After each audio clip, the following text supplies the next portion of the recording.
So I've been on the line quite a bit recently. I've been playing some good old Plants vs. Zombies Battle for Neighborville. And it's actually really fun. But it seems that the majority of PopCap fans are disappointed with the latest entry in the third-person shooter series. Some have been saying that EA led to the downfall of Plants vs. Zombies and in turn PopCap.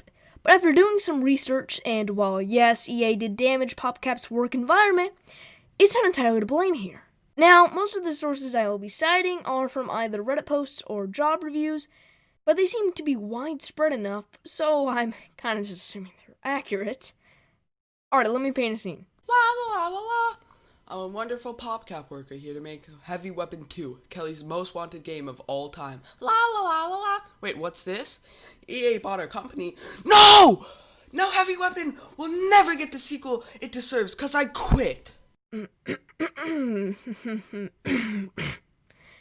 Actually, though, according to dozens of job reviews on Glassdoor, the studio's culture changed. Management was different and cold. Everyone was just looked at as a number and not as a human being. We've heard this many times, and EA is notorious for being an evil corporate overlord. End of story, right? Wrong. Why would PopCap sell? They were wildly successful, and they knew about EA's horror stories, despite them being admittedly less prevalent in 2013 at the time of their purchase. That question led me to a Reddit post by Status Quo, who posted on Reddit, and I quote, "I worked at PopCap from 2006 to 2011, left a few months before the buyout. As much as I don't like EA, in this case, it wasn't EA at all.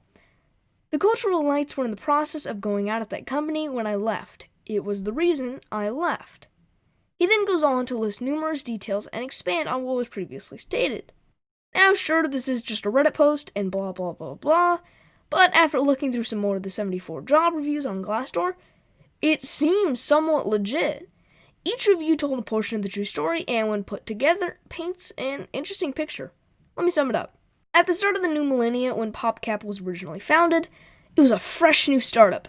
They released a few hit titles before coming out with by far their best game, Heavy Weapon. Oh, and I also guess they made Plants vs. Zombies in 2009. The original Plants vs. Zombies soared the company to being in the eye of almost every gamer, the casual market especially. They had struck gold, but it was a double-edged sword.